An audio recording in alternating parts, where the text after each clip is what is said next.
Okay, so now we're going to review the results for OpenSIPS.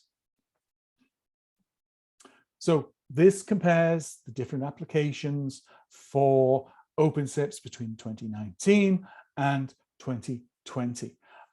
We added in this year the class 4, class 5 soft switch, and as you can see, class 4 soft switch is an important application area for OpenSIPS. As I mentioned earlier, we had less responses, but that's because we had the big general survey. So there was, people were pretty pooped from doing the big survey. So there were less responses, but also we had more projects we were covering as well. So it's, even though overall we had far more responses than we ever done, it's simply just the scope of what we did had an impact on the number of responses. But 20 is still healthy. It's good to, draw some inferences and sort of conclusions from. We asked about scale of deployments, 2019, 2020, as you can see, OpenSIPS is used at scale, full stop.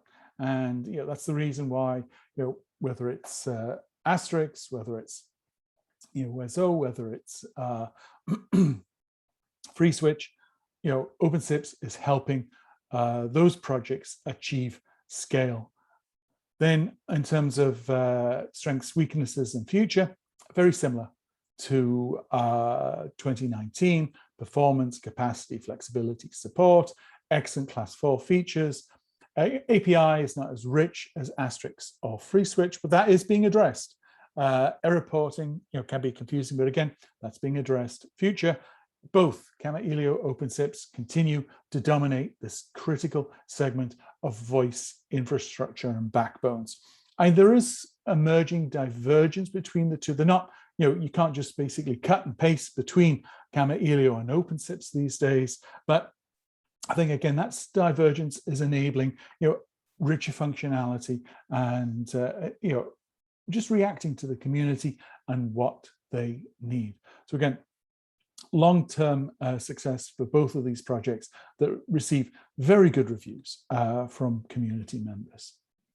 Then digging in, looking at what client, protocol, interface the platform, classic SIP phone, SIP SDK, WebRTC, etc. If you've developed any low-level features, no, same as 2019, the project's pretty good. How do you architect? Again, as you can see, VM images, bare metal, a little bit more than Asterix in terms of cloud-based. Ansible, again, getting those scripts out there to make it as easy as possible for people to get something just up and running so they can play around with it, is critical. Generally, people are running it on their own.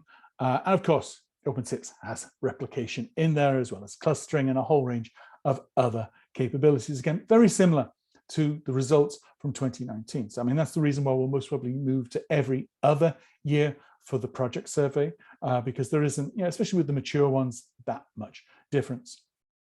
Again, great results, very similar between 2019 and 2020 in terms of the vibrancy of the community, making it self-accessible, how easy it is to engage, and if you develop on the platform, how easy is it to put in the submissions?